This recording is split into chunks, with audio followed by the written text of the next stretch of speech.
اللہ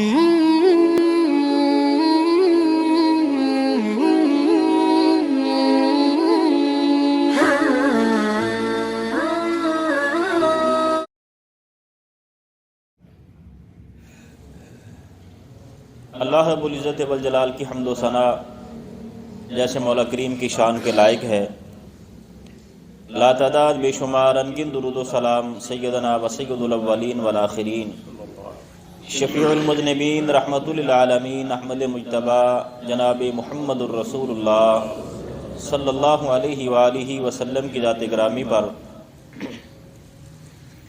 واجب الاحترام معزز و محترم سامعین حضرات، یہ ساری کائنات اللہ رب العزت والجلال کی امانت ہے، یہ انسان بھی اللہ رب العزت والجلال کی امانتیں ہیں، اور یہ دنیا دار الابتلاء ہے، آزمائش کا گھر ہے، امتحان کا گھر ہے۔ انسان دنیا میں زندگی گزارتا ہے، جب کو اپنا پیارا اس دنیا سے چلا جاتا ہے بڑا دکھ ہوتا ہے، بڑی تکلیف ہوتی ہے، بڑا رنج ہوتا ہے، اور انسان یہ کہتا ہے کہ ابھی اس کو اور زندگی ملنی چاہیے تھی، ابھی تو اس کو اور زندگی ملتی اور بہت سارے کام اس نے باقی کرنے تھے۔ اسی طرح دنیا کے وسائل اگر کم ہو تو بندہ کہتا ہے کہ مولا کریم یہ دنیا کے وسائل میرے لیے اور پیدا کر دے۔ رزق کم ہے تو رزق کی فراوانی کے لیے بندہ محنت کرتا ہے، کوشش کرتا ہے، تگ و دو کرتا ہے۔ ایسے ہی اگر کسی بندے کے پاس گھر نہ ہو، اپنا مکان نہ ہو، سر پہ چھت نہ ہو، تو دل میں خیال آتا ہے کہ مولا کریم تیری اتنی لمبی یہ زمین ہے، اس زمین پر ایک میرے لیے چھوٹا سا گھر کیوں نہیں بن جاتا ہے۔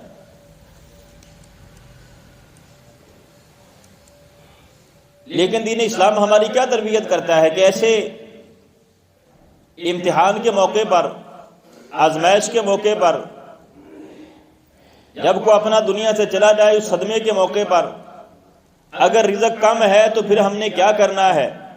اگر ہمارے پاس اپنا گھر نہیں ہے تو دین اسلام ہماری کیا تربیت کرتا ہے؟ ایک طرف تو وہ دنیا دار ہے جس نے دین کو سیکھا ہی نہیں ہے، جس نے کبھی دین کی تعلیم ہی حاصل نہیں کی ہے، اس کی زندگی کا مقصد ہی دنیا کمانا اور دنیا کی زندگی گزارنا ہے، وہ دنیا دار ہے۔ وہ کہتا ہے کہ یہ 50-60 سال کی زندگی سے کیا بنتا ہے، کہ 100 سال 1000 سال زندگی ہونی چاہیے۔ اس کے مقابلے میں مومن کیا کہتا ہے؟ جس نے اللہ اور اس کے رسول سے تربیت پائی ہے وہ کہتا ہے کہ مولا کریم یہ زندگی بے شک 30 سال کی ہو لیکن ایسی زندگی ہو کہ جو خیر و برکت والی زندگی ہو۔ دنیا دار کہتا ہے کہ رزق کے سارے وسائل میرے پاس آ جائیں، اس دنیا میں سب سے نمبر 1 امیر ترین میں ہوں اور میں بن جاؤں، جبکہ دیندار بندہ کہتا ہے کہ مولا کریم بس کھانے کے لیے پیٹ بھر جائے اور مجھے وہ روٹی اور وہ رزق چاہیے کہ جس میں تو اپنی طرف سے رحمتیں اور برکتیں نازل کر دے۔ دنیا دار کہتا ہے کہ گھر ایسا ہو کہ دنیا کھڑی ہو کے دیکھے، ایک بہترین محل مل جائے مجھے، اور دیندار کہتا ہے کہ مولا کریم بے شک ایک کمرہ ہی ہو، بس سر ڈھانپنے کے لیے ایک چھت مجھے مل جائے، لیکن ایسا گھر ہو کہ جس گھر میں ہر وقت تیری رحمتیں اور برکتیں نازل ہوتی رہے۔ دین اسلام ہماری یہ تربیت کرتا ہے۔ اللہ رب العزت والجلال کا قرآن، جناب محمد الرسول اللہ صلی اللہ علیہ وسلم کا فرمان ہمیں یہ سکھاتا ہے، یہ تربیت کرتا ہے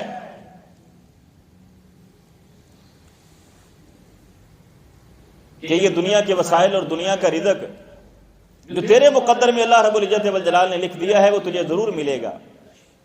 تیرے مقدر میں جو لکھا ہے اس میں سے ایک نوالا، ایک لقمہ بھی کم نہیں کیا جائے گا۔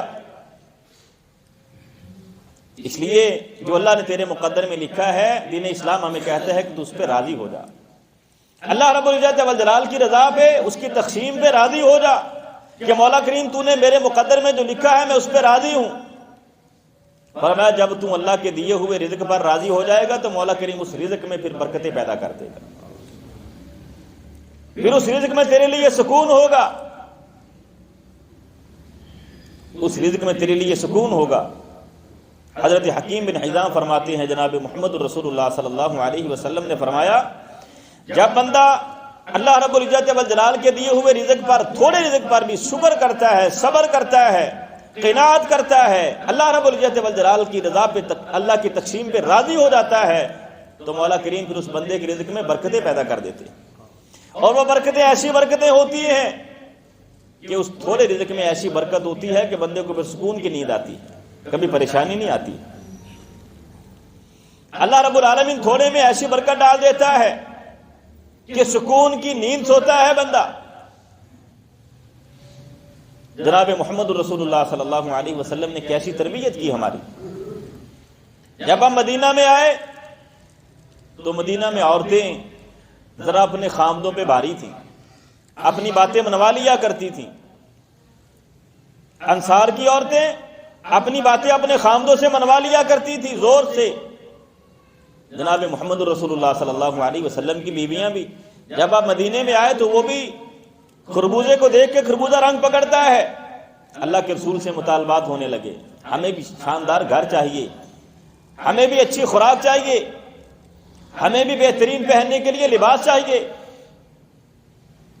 کسی نے حضرت عمر بن خطاب سے کہا کہ عمر تو ہمیں بڑا ڈانٹتا ہے، تیری بیٹی سیدہ حفصہ بھی جناب محمد رسول اللہ سے دیکھو دنیا کے مطالبات کر رہے ہیں۔ اب حضرت عمر جیسا انسان فوراً اٹھے اور گیا جناب محمد رسول اللہ صلی اللہ علیہ وسلم کے گھر، اپنی بیٹی کے گھر سیدہ حفصہ کے پاس۔ اسے جا کے پوچھا، تو نے اللہ کے رسول سے یہ مطالبات کیے ہیں؟ جھوٹ نہیں بولنا، سچ بولنا ہے، اللہ کے رسول سے تربیت پائی ہے۔ فرمایا ہاں ہم نے یہ مطالبات کیے ہیں۔ اپنی بیٹی کو ڈانٹا، ناراض ہوئے اس سے۔ پھر جناب محمد رسول اللہ صلی اللہ علیہ وسلم کے پاس آئے، اے اللہ کے رسول آپ اللہ سے دعا کیوں نہیں کر دیتے؟ وسع اللہ علیک کما اوسع اللہ علی روم والفارس، آپ اللہ سے دعا کیوں نہیں کرتے کہ جیسے اللہ رب العزت والجلال نے روم اور فارس کے بادشاہوں کو بڑی بڑی نعمتوں سے نوازا ہے، اللہ پر بھی ایسی ہی وسعت عطا کر دے۔ کیا تربیت کی جناب محمد الرسول اللہ صلی اللہ علیہ وسلم نے۔ فرمایا ابا فی ھذا یا ابن خطاب، اے خطاب کے بیٹے کن سوچوں میں گم میرے پاس آیا ہے۔ اولئک قوم عجلت طیباتہم فی حیاتہم الدنیا، فرمایا وہ ایسی قوم ہے کہ اللہ رب العزت والجلال نے ان کو سارا کچھ دنیا میں دے دیا ہے، اور تیرے اور میرے لیے اللہ رب العزت والجلال نے جنت کی بہاریں رکھی ہے۔ کن سوچوں میں میرے پاس آیا ہے۔ دنیا مانگ لو اللہ رب العزت والجلال سے، یہ دنیا تو اللہ نے کافروں کے لیے بنائی ہے، ان کو دے دی ہے۔ دنیا کے سارے مزے اللہ رب العزت والجلال نے ان کو دے دیے ہیں، اور آخرت میں اللہ رب العزت والجلال نے جنت کی بہاریں تیرے اور میرے لیے رکھی۔ ایسا سبق یاد کیا عمر بن خطاب نے۔ پھر ساری زندگی گھر میں کوئی اچھی چیز کھانے کو ملتی، اس کی طرف ہاتھ اٹھتا تو فوراً ہاتھ پیچھے کر لیتے، اور کہتے کہیں ایسا نہ ہو کہ وہاں اللہ رب العزت والجلال کے دربار میں عمر حاضر ہو اور اللہ کہے اذھبتم طیباتکم فی حیاتکم الدنیا، تم نے دنیا کی زندگی میں مزے لے لیے، آج میرے لیے تمہارے پاس کچھ، میرے پاس تمہارے لیے کچھ نہیں ہے۔ کہیں ایسا نہ ہو کہ دنیا میں مزے کی خوراک کھا لوں، مزے لے لوں، اور وہاں اللہ رب العزت والجلال عمر بن خطاب سے کہے اذھبتم طیباتکم فی حیاتکم الدنیا۔ یہ تربیت کی ہے دین اسلام نے ہماری، یہ تربیت کی ہے جناب محمد الرسول اللہ صلی اللہ علیہ وسلم نے ہماری، کہ اللہ رب العزت والجلال کی طرف سے ملنے والے تھوڑے رزق پر کی قناعت کرنا، اللہ کا شکر کرنا، صبر کرنا، اسی پر اللہ رب العزت والجلال کے سامنے سر جھکا دینا۔ اللہ رب العزت والجلال کا وعدہ ہے، اللہ کہتا ہے تو میری طرف سے دیے ہوئے تھوڑے رزق پر راضی ہو جا، اللہ کہتا ہے میں تیرے تھوڑے عمل سے راضی ہو جاؤں گا۔ تو تھوڑے رزق پہ راضی ہو جا، میں تھوڑے عمل پہ راضی ہو جاؤں گا۔ یہ تربیت کرتا ہے دین اسلام کہ تیرے پاس امانت داری سے کمایا ہوا 1 روپے، اس میں اللہ رب العزت ایسی برکتیں رکھے گا، خدا کی قسم لاکھوں اور کروڑوں میں وہ برکتیں نہیں ملے۔ 10 روپے میں اگر وہ امانت داری سے کمایا ہے، کسی کا حق نہیں کھایا، کسی کے ساتھ ظلم نہیں کیا، کسی کے ساتھ زیادتی نہیں کی، کسی کو دھوکہ نہیں دیا، کسی یتیم کا حق نہیں مارا، اگر 10 روپے تیرے پاس ہیں، حلال کے ہیں، دیانتداری کے ساتھ کمائے ہیں، تو ان 10 روپے میں اللہ رب العزت والجلال ایسی برکت عطا فرمائے گا کہ لاکھوں اور کروڑوں میں وہ سکون نہیں ملتا بندے کو، جو 10 روپے میں بندے کو سکون ملتا۔ فرمایا جناب محمد رسول اللہ صلی اللہ علیہ وسلم نے ان صدقہ و بیانہ بورک لہ فیہما، اگر تو اپنی تجارت میں، دکانداری میں، اپنے کاروبار میں سچ بولتا ہے اور بات بالکل واضح کرتا ہے، کسی کو دھوکہ نہیں دیتا ہے، فرار نہیں کرتا ہے، کسی کے ساتھ بددیانتی نہیں کرتا ہے، امانت داری کے ساتھ اپنی تجارت اور دکانداری اور کاروبار کرتا ہے، تو اللہ کے پیغمبر فرماتے ہیں کہ بورک لہ فیہما، اس وجہ سے اللہ رب العزت والجلال تجھے برکت عطا فرمائے گا، اور ایسی برکتیں دے گا اللہ رب العزت والجلال کہ تیرے 10 روپے وہ کام کریں گے جو لاکھ اور کروڑوں میں وہ کام نہیں ہوتا ہے، تیرے 10 روپے سے اللہ رب العالمین اتنا فائدہ تجھے پہنچائے گا۔ دین اسلام ہماری یہ تربیت کرتا ہے کہ رزق زیادہ نہ ہو، اللہ سے زیادہ نہ مانگا کرو، وہ مانگا کرو جس میں اللہ رب العالمین نے تیرے لیے برکت رکھی، خیر رکھا، کثرت نہیں، جو تیرے مقدر میں لکھا ہے اسی پہ راضی ہو جا۔ جب تو اللہ کے دیے ہوئے پہ راضی ہو جائے گا تو اللہ تیرے تھوڑے عمل سے تجھ پہ راضی ہو جائے گا۔ صحابہ کرام کی زبانوں پر تو یہ ہر وقت یہ ترانہ ہوا کرتا تھا، رضیت باللہ ربا وبالاسلام دینا وبمحمد النبی، ہم راضی ہیں، ہم راضی ہیں، ہر شے پر اللہ رب العزت والجلال سے راضی ہے۔ اور جو بندہ اللہ رب العزت والجلال کی تقسیم پہ راضی ہو جاتا ہے، ذاق طعم الایمان من رضی باللہ ربا وبالاسلام دینا وبمحمد النبی، وہ بندہ ایمان کا ذائقہ چکھ لیتا ہے، اس کو مٹھاس آتی ہے ایمان سے، جو اللہ رب العزت والجلال کی تقسیم پہ راضی ہو جاتا ہے۔ تو اللہ کی تقسیم پہ راضی ہونا سیکھ لو، زیادہ کی طرف ہاتھ نہ مارو، جو اللہ نے تیرے مقدر میں لکھا ہے تھوڑا ہی ہے، لیکن حلال کما، حلال کما اور اسی پہ راضی ہو جا، اللہ کا شکر ادا کر، صبر کر، اللہ رب العزت اسی میں تیرے لیے برکتیں پیدا کر دے۔ اور گھر ایسا ہو، بے شک شاندار محل نہیں ہے، ایسا گھر ہو کہ جس گھر میں اللہ رب العزت والجلال نے تیرے لیے خیر و برکت کے دروازے کھول دیے، ایسا گھر ہو، فرمایا جناب محمد رسول اللہ صلی اللہ علیہ وسلم نے، جیسے مسجد میں آتے ہو اللہ کے سامنے سجدے کر کے اپنے دل کو سکون پہنچانے کے لیے اللہ کے سامنے سجدے کرتے ہو، فرمایا ایسے ہی اپنی نمازوں کا کچھ حصہ اپنے گھروں میں ادا کیا کرو، تاکہ تمہارے گھر بھی تمہارے لیے باعث سکون بن جائیں، تاکہ تمہارے گھر بھی تمہارے لیے باعث رحمت اور برکت بن جائیں۔ فرمایا اپنے گھروں میں بھی نماز پڑھا کرو، جناب محمد رسول اللہ صلی اللہ علیہ وسلم کی تعلیم یہ۔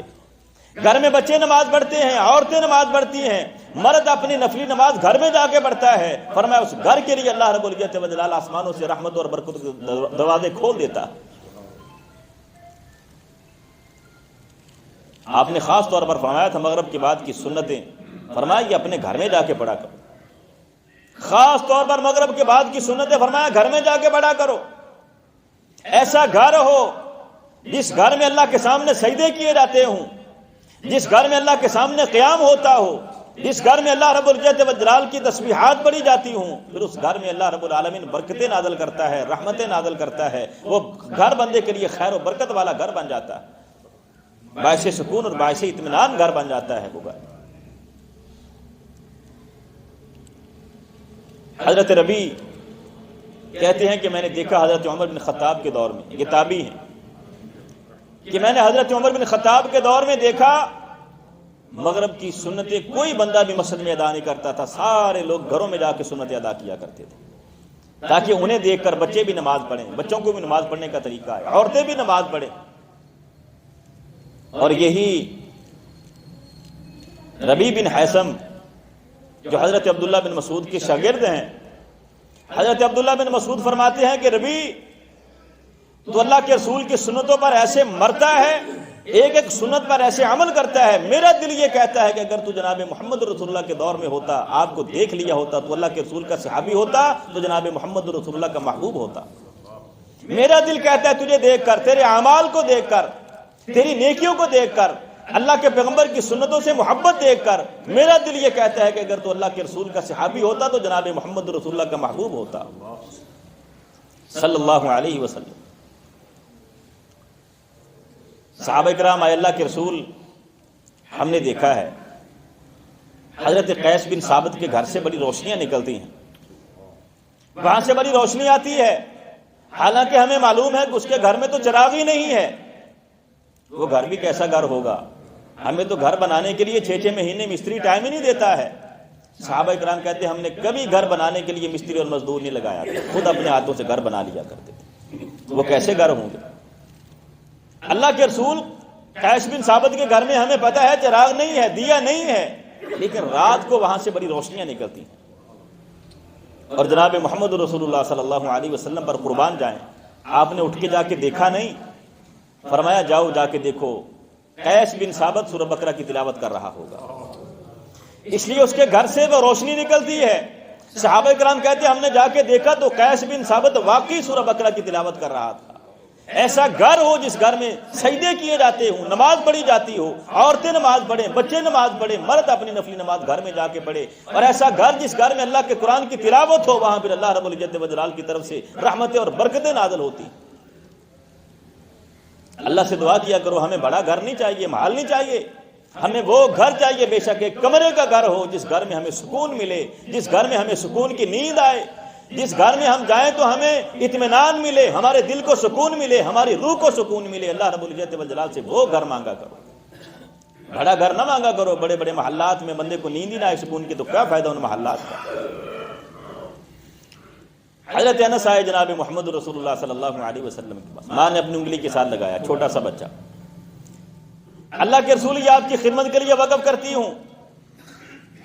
آپ نے انہیں کیا سمجھایا، کیا سبق دیا چھوٹے سے بچے کو؟ فرمایا بیٹا تو نے میرے گھر میں بھی آنا ہے، اور یہ شام کو عصر کے بعد یا مغرب کے بعد واپس اپنے گھر میں چلے جایا کرتے تھے، اپنی ماں کے گھر میں۔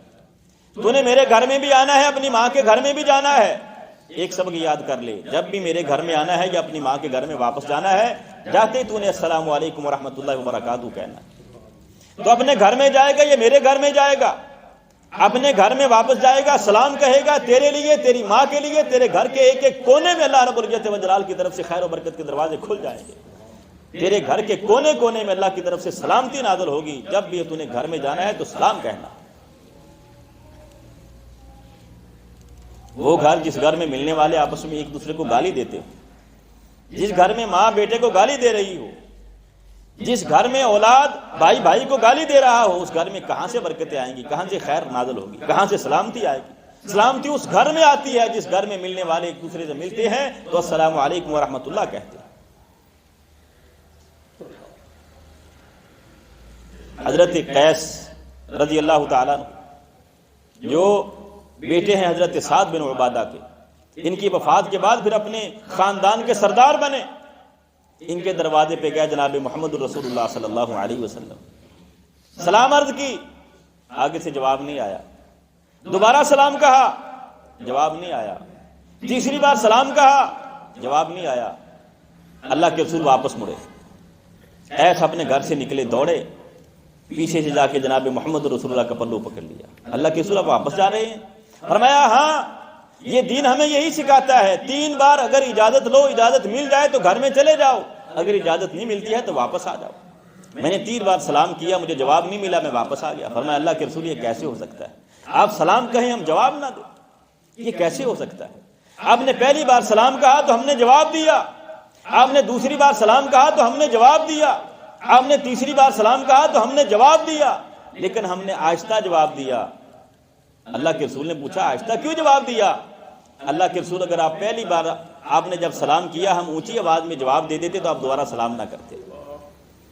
ہم نے کہا کہ آپ بار بار ہمارے لیے سلامتی کی دعا کریں اور ہمارے لیے بار بار آسمانوں سے سلامتی نازل ہوتی رہے، ہمارے گھر پر اللہ کی سلامتی نازل ہوتی رہے، اس لیے ہم نے آہستہ جواب دیا کہ اللہ کے رسول ہمارے لیے دعا کرتے رہیں گے اور ہمارے گھر پہ اللہ کی سلامتی اور برکتیں اور رحمتیں نازل ہوتی رہیں۔ ایسا گھر ہو جس گھر میں اللہ کا ذکر کیا جاتا، جس گھر میں اللہ کو یاد کیا جاتا ہو، جس گھر کا دروازہ بند ہو تو اللہ کا نام لے کر، جس گھر کا دروازہ کھلے تو اللہ کا نام لے کر۔ فرمایا وہ گھر جس گھر کا دروازہ اللہ کا نام لے کے بند ہو جاتا ہے، فرمایا پوری رات شیطان اس گھر میں داخل نہیں ہو سکتا۔ فرمایا اللہ کا نام لے کے اپنی ٹوٹی نلکا جو بھی تمہارے گھر میں پانی کا برتن ہے اس کو بند کر دو، ڈھانپ دو اس کو۔ فرمایا کبھی شیطان اس پانی کو جھوٹا نہیں کرے گا۔ جس گھر میں اللہ کا نام لیا جاتا ہو، اللہ کا ذکر ہوتا ہو، اس گھر میں پھر اللہ کی طرف سے رحمتیں اور برکتیں نازل ہوتی۔ جس گھر میں اللہ کا ذکر ہو، اللہ کو یاد کیا جائے، اللہ رب العزت والجلال کا نام لیا جائے، اس گھر میں پھر اللہ رب العزت والجلال کی طرف سے رحمتیں اور برکتیں نازل ہوتی ہیں۔ لوگ کہتے ہیں ہم نے گھر تو بنا لیا ہے لیکن سکون نہیں ملتا ہے، بڑا بہترین گھر بنایا ہے، ہمارے گھر میں سکون نہیں ملتا ہے۔ کبھی غور تو کرو، کبھی سوچو تو صحیح، کہیں تیرے گھر کی دیواروں میں حرام مال تو نہیں لگا؟ تیرے گھر کی بنیادوں میں کہیں حرام مال تو نہیں لگا؟ تجھے وہاں سکون کیسے ملے گا؟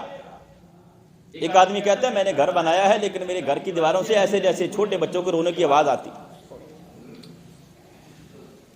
غور تو کر، کہیں تو نے یتیموں کا مال کھا کے اس گھر کی بنیادیں تو نہیں کھڑی کی؟ جب یتیموں کا مال کھا کے تو گھر کی بنیاد کھڑی کرے گا، پھر دیواروں سے رونے کی چیخنے کی آوازیں تو آئیں۔ جب کسی پہ ظلم کر کے گھر بنائے گا، جب کسی کا حق کھا کے گھر بنائے گا، جب کسی کے جذبات کو کچل کر تو اپنے گھر کی تعمیر کرے گا، جب کسی یتیم کا حق دبا کے تو گھر بنائے گا، پھر اس گھر میں تجھے نیند کہاں آئے گی، سکون کہاں آئے گا؟ جب وہ گھر بنے گا حلال کما کے بنے گا، خدا کی قسم اس گھر میں تجھے سکون بھی ملے گا، آرام بھی ملے گا، چین بھی ملے گا۔ گھر ایسا ہو جس گھر میں اللہ رب العزت والجلال کی طرف سے رحمتیں برکتیں نازل ہو، جس میں بندے کو سکون ملے۔ ایسا گھر تلاش کر جس گھر میں کسی یتیم کی پرورش ہو رہی ہو، جس گھر میں کوئی یتیم پل رہا ہو۔ جناب محمد الرسول اللہ صلی اللہ علیہ وسلم نے فرمایا ہے بے شک یہ ایک کمرہ ہے، کوئی بہت بڑا محل نہیں ہے، ایک ہی کمرہ ہے، لیکن اس گھر میں یتیم پل رہا ہے۔ فرمایا یہ گھر والے ہوں گے بھی جنت میں اور ہوں گے بھی جناب محمد رسول اللہ کے ہمسائے، جنت میں بھی ہوں گے اور جناب محمد رسول اللہ کے ہمسائے بھی ہوں گے، اس لیے کہ اس گھر میں یتیم پلتا ہے، اس گھر سے یتیم کی کفالت ہوتی ہے، مسکینوں کے لیے اس گھر سے راشن جاتا ہے، غریبوں کے ساتھ تعاون ہوتا ہے۔ فرمایا ایسے گھر والے جنت میں بھی ہوں گے اور ہوں گے بھی جناب محمد رسول اللہ کے ہمسائے۔ اس لیے دین ہمیں یہ تعلیم دیتا ہے، یہ تربیت کرتا ہے۔ گھر بڑھانی چاہیے، بے شک ایک کمرہ ہو، لیکن ایسا کمرہ ہو جس میں اللہ کا ذکر ہو، ایسا کمرہ ہو جس میں سجدے کیے جائیں، ایسا کمرہ ہو جس میں اللہ کا نام لیا جائے، ایسا کمرہ ہو کہ جس میں ہر وقت السلام علیکم کی صدائیں آئیں، ایسا گھر ہو کہ جس گھر میں یتیم کی کفالت ہوتی ہو، مسکین کو پالا جاتا ہو۔ فرمایا پھر اس گھر میں اللہ رب العزت والجلال کی طرف سے خیر و برکت کے دروازے کھل جاتے ہیں، اور زندگی